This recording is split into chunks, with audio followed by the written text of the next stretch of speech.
en justice, Eugène Diomi Ndongala, de nouveau accusé pour viol présumé sur une mineure de 14 ans. Après un bref séjour à Accra au Ghana, dans le cadre des activités de la zone des libre-échanges continentale africaine, le chef de l'État, Félix Tshisekedi, s'est entretenu avec son homologue guinéen Alpha Condé à Conakry. Le territoire insulaire d'Idjwi au sud Kivu sera éclairé dans les prochains jours grâce à la matérialisation de la vision du chef de l'État dans cette région. Vous êtes sur Télé 50, mesdames, messieurs, c'est l'heure du journal. Après un bref séjour à Accra au Ghana, dans le cadre des activités de la ZLECAf, zone des libre-échanges continentale africaine, le chef de l'État, Félix Tshisekedi, s'est entretenu avec son homologue Alpha Condé à Conakry. À son arrivée hier vendredi à l'aéroport international de Conakry-Bessia, le président de l'Union africaine a été accueilli par le Premier ministre guinéen. Première visite de travail et d'amitié du président de la République démocratique du Congo et président de l'Union africaine en République de Guinée. T-shirt à l'effigie du président Félix Tshisekedi. Très mobilisée, la communauté congolaise vivant à Conakry était déjà présente depuis 16 heures locales à l'aéroport de Conakry-Bessia pour attendre leur président. Malgré les caprices de la météo et la forte pluie qui tombait sur Conakry. À l'aéroport international de Conakry-Bessia, le président Félix-Antoine Tshisekedi Tshilombo est accueilli par le premier ministre chef du gouvernement Ibrahim Kassori Fofana ainsi que les délégations officielles guinéennes et congolaises. Au pavillon présidentiel de Bessia, le président en exercice de l'Union africaine a échangé pendant une dizaine de minutes avec le chef du gouvernement guinéen avant de se rendre à son lieu de résidence, un grand hôtel de Conakry. Par ce déplacement, le président de la République démocratique du Congo et président de l'Union africaine est venu répondre à l'invitation de son homologue guinéen, le professeur Alpha Condé. Visite qui entre dans le cadre du renforcement des liens d'amitié et de fraternité existants entre la République démocratique du Congo et la République de Guinée. Félix Tshisekedi est le deuxième président congolais à frôler les sols guinéens après le président Mobutu Sese Seko dans les années 80. Avant l'étape de Conakry, le président de la République a participé à la cérémonie d'honneur du champion de la ZLECAf et ancien président du Niger, Issoufou Mahamadou, une activité organisée au sein du siège de cette organisation. Suivez plutôt l'extrait du discours du président de l'Union africaine choisi par Christian Kananji. Ce qui semblait hier impossible se matérialise progressivement. L'Afrique se raffermit davantage, resserre ses liens et les États qui la composent entrevoient aujourd'hui plus que jamais leur salut par cette union qui les transcende. C'est ici, au Ghana, 2 années après le lancement, le 7 juillet 2019 à Niamey, de la phase opérationnelle de la zone de libre-échange continentale africaine, ZLECAf en sigle, que nous nous réunissons dans ce bel édifice pour célébrer ce énième symbole de notre unité et de notre volonté commune à faire de ce continent de plus d'1,3 milliard d'âmes un marché profitable à tous, moteur de notre développement commun. Cher président Issoufou, vous l'avez fait. 6 décennies après le docteur Kwame Nkrumah, vous êtes parvenu à conduire cette noble mission vous confiée par vos pairs que nous sommes de doter le continent d'un organe qui contribue à dynamiser les échanges, à créer de la richesse et des chaînes de valeur sur toute l'étendue de notre continent et enfin à créer de l'emploi. Le Premier ministre a reçu les investisseurs de la société sud-africaine DNG Energy Ltd, conduit par le directeur général Mbalati. Jean-Michel Samalukonde leur a donné toutes les assurances d'investir dans son pays. Nous sommes venus dans le domaine d'investissement. Actuellement, le Congo est une grande opportunité pour le monde, ainsi qu'il y a beaucoup d'investisseurs qui sont en train de se diriger vers notre nation.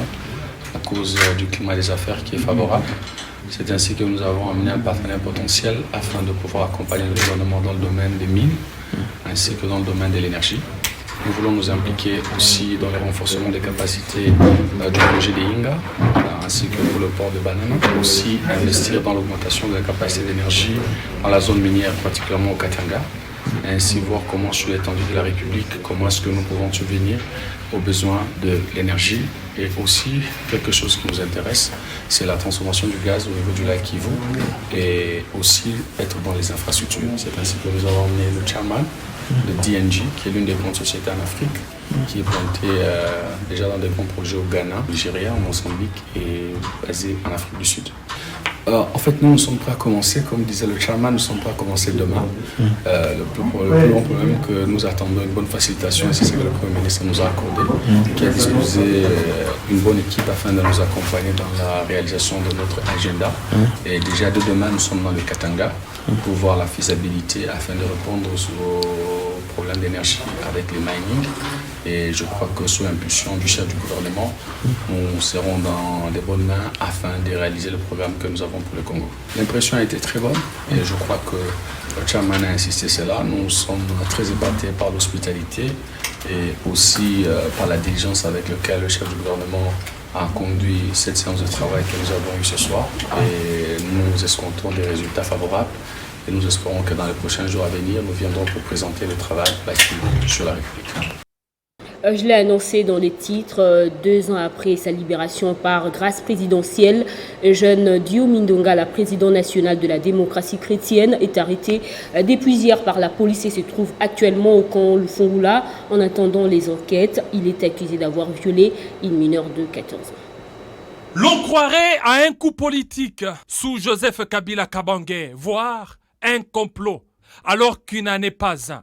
C'est lui qui a été considéré comme prisonnier emblématique dans les dialogues de Saint-Sylvestre. Diomi Ndongala, président de la démocratie chrétienne, a été arrêté le vendredi par la police au camp Lufungula. Il lui est accusé d'avoir violé une mineure de 14 ans. Condamné en 2014 sous Joseph Kabila à 10 ans de prison pour une même infraction, Diomi Ndongala a bénéficié en mars 2019 sous Félix Tshisekedi d'une libération conditionnelle. Sous Joseph Kabila Kabange, cette arrestation a été mal perçue par l'ensemble de l'opposition congolaise. L'opinion nationale se pose alors la question si Joseph Kabila était pointé du doigt hier comme son bourreau dans le but de les déstabiliser politiquement.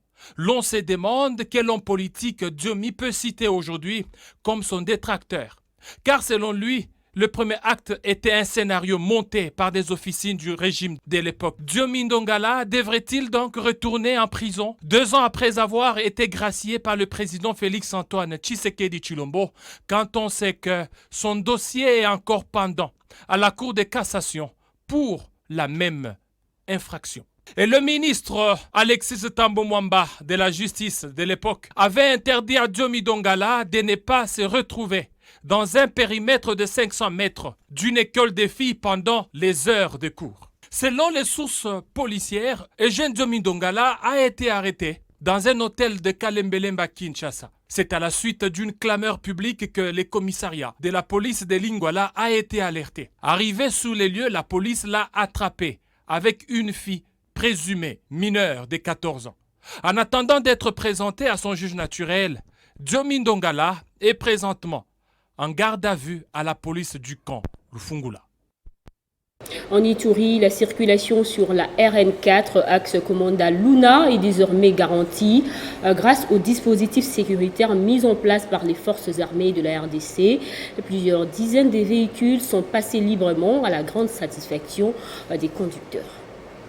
Nous sommes sur la nationale numéro 4. Les axes Komanda Luna et Bunya Kisangani sont sous la haute protection et surveillance des voyants militaires de la République démocratique du Congo qui ont facilité le passage de plus de 200 véhicules jadis bloqués à la suite d'une remarque interdisant la circulation de personnes et de leurs biens sur ces tronçons d'intérêt national. Lieutenant Jules Ngongo, porte-parole du secteur opérationnel de FRDC en Ituri, explique le bien fondé de l'installation du quartier général avancé du secteur opérationnel à Komanda sur instruction du gouverneur militaire de l'Ituri, le lieutenant général Luboyanka Chamadjoni. C'est pour que les actions et les réactions de forces armées sur les ennemis de la paix soient menées de manière prompte, rapide et efficace sur le terrain. Ça, c'est d'une part. D'autre part, c'est pour que le commandant puisse contrôler et corriger les commandements afin de mener à mieux les opérations sur terrain. Voilà la stratégie mise sur pied de guerre par le gouverneur de province et commandant des opérations militaires en Ituri, le lieutenant-général Luboyanka Chamadjoni. De Komanda à Luna, à la limite avec le Nord Kivu, le général Nyembo Abdallah, commandant second du secteur opérationnel de FRDC en Ituri, rassure les usagers de la RN4. L'armée est là pour la sécurité de tout le monde. Nous ne pouvons pas rester sur la voie publique. Nous avons la mission de poursuivre l'ennemi jusqu'à son dernier retranchement. La joie est immense dans le chef des chauffeurs. Nous implorons la grâce divine à nos forces armées tout au long de leur parcours pour établir la paix sur ces tronçons. Pour galvaniser les usagers de la RN4 et les populations environnantes, les forces armées continuent les opérations de nettoyage, périmètre par périmètre, en vue de détruire toute manœuvre ennemie sur nos populations, conformément à la volonté et la détermination du commandant CM des forces armées, Félix Antoine Tshisekedi Tshilombo.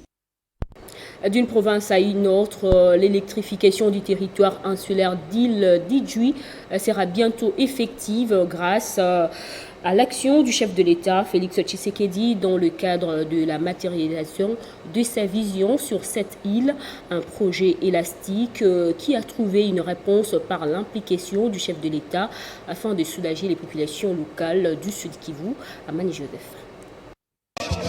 80% des matériels électriques destinés au projet d'électrification du territoire insulaire d'Idjouï, composé de 27 transformateurs pour 27 cabines et d'autres intrants nécessaires sont disponibles dans les entrepôts de la Société nationale d'électricité SNEL à Bukavu. C'est sous l'impulsion du président de la République, Félix Antoine Tshisekedi Tshilombo, qui avait fait une escale lors de sa campagne de 2018 à Idjouï. Une équipe d'experts de la direction générale de la SNEL venue de Kinshasa séjourne au Sud Kivu pour poursuivre le processus de matérialisation de ces gigantesques projets qui suit son cours normal suite au plaidoyer de l'honorable Prosper Akilimiruo, député national élu d'Idjouï. Cette équipe est là pour faire le dernier réglage avant le démarrage de l'exécution totale du projet datant il y a 14 ans. Ceci est le résultat du travail de haute facture mené par le député Prosper Akilimiruo, bientôt 2 ans. Que le Seigneur bénisse ces projets et toutes les filles et fils d'île d'Idjouï, sans oublier l'initiateur principal, le fait Ntawini Gabalezi Hilaire. Le député national Prosper Akili, pendant son dernier séjour à Idjouï, avait annoncé à ses électeurs, le jour de l'inauguration de l'un des 3 marchés construits par lui, l'arrivée des experts et la matérialisation de ces projets capital pour le développement de ces territoires. L'équipe arrive pour réévaluer, n'est-ce pas, toutes les installations, c'est-à-dire la distribution au niveau de toute l'étendue d'Idjouï, tous les postes d'attache. Nous avons groupement, tel groupement, les localités, ainsi de suite. Là, il y a 80% de matériel. Il y a 70 au niveau dans les entrepôts à Bukavu. Il y a 10 qu'on avait déposés au nord aussi, qui sont stockés au niveau des paroisses. Après l'étape de Bukavu, l'équipe fera un état des lieux du point de souterrage d'électricité qui part de Miti, Bushumba, Birava, Lugendo, Ishungu, Kabonde dans les territoires de Kabaré, en passant par les îlots d'Izuba, Nyamizi, Muembe, jusqu'à Ruundu, Idjouï, pour finir avec les points de piquetage et de distribution du courant sur toute l'étendue du territoire d'Idjouï Nord et Sud. De Bouchatiro, groupement Péné, chefferie Ntambuka, jusqu'à Idjouï Nord, dans la chefferie de Rubenga. En dehors de ces projets, Prosper Akilimiruo poursuit avec d'autres plaidoyers sur la réhabilitation des tronçons routiers et d'autres projets intégrateurs du territoire insulaire d'Idjouï. Direction le Lualaba, où les inspecteurs du ministère des Infrastructures et des Travaux publics ont effectué une visite dans la ville de Kolwezi pour évaluer les travaux exécutés précisément sur les avenues Chama et Masuka au quartier latin, des actions entreprises grâce aux efforts du gouverneur AI de la province, Fifi Masuka. Kolwezi et le reste de la province du Lualaba sont transformés complètement en un vaste chantier depuis la prise de fonction de Fifi Masuka comme gouverneur intérimaire en décembre dernier sous les auspices du chef de l'État Félix Tshisekedi Tshilombo. Ainsi, plusieurs entreprises ont été intéressées pour la modernisation surtout des infrastructures routières, à l'exemple de l'entreprise EKMM. Au terme du contrat, le lien au gouvernement provincial pour la réhabilitation de plusieurs artères de la capitale provinciale, cette entreprise a fait l'objet d'une inspection de routine initiée par le ministre provincial des infrastructures, Paulin Calard. Il s'agit pour les experts de ce ministère d'évaluer les travaux réalisés par cette entreprise sur l'avenue Tchouma, au quartier Mutoshi, communément appelé quartier latin, et l'avenue Fifi Masuka, toujours dans le même quartier. Ces ouvrages devraient être remis au gouvernement provincial dans peu de temps, à en croire Willy Makong, conseiller au ministère provincial des infrastructures et travaux publics. Nous sommes ici, c'est parce que l'entreprise EKMM a travaillé sur deux avenues, l'avenue Tchouma et l'avenue Maman Fifi. Et l'entreprise nous a écrit pour pouvoir réceptionner ces deux avenues. Nous ne pouvions pas réceptionner sans venir contrôler, voir comment le travail a été fait. C'est ainsi que nous sommes venus pour contrôler et voir ce qu'il faut corriger et ce qu'on doit améliorer. Nous venons de remarquer qu'il y a un problème au niveau des drains. Nous pensons que c'est le cas que nous devons poser au niveau du ministère pour qu'on essaie de voir comment résoudre le problème des drainages. Cette descente sur terrain est consécutive à la réunion tenue par le ministre provincial intérimaire des ITP avec les responsables des entreprises qui exécutent les travaux de réhabilitation de routes à Kolwezi et ses environs, ce qui permet au ministre du secteur d'évaluer ces travaux et faire rapport à l'autorité provinciale Masuka Saini Fifi. Et dans le reste du continent, le président sud-africain Cyril Ramaphosa a de passage à Durban dénoncé des troubles provoqués, planifiés et coordonnés. Et à l'issue de son inspection hier vendredi dans la province de KwaZulu-Natal, l'une des plus touchées par des émeutes contre l'ancien président Jacob Zuma. Pour l'heure, les violences continuent, même si elles se sont atténuées. On prend le rappel des titres. En justice, Eugène Diomindongala, de nouveau accusé pour viol présumé sur une mineure de 14 ans.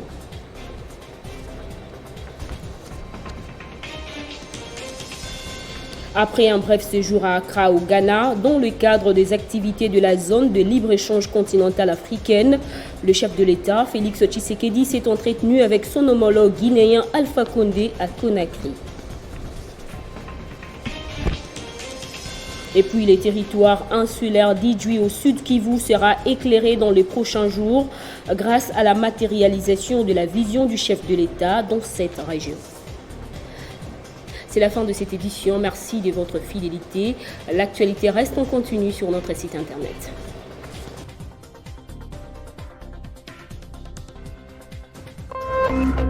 Téléchargez les infos Télé 50 sur www.tele50.cd.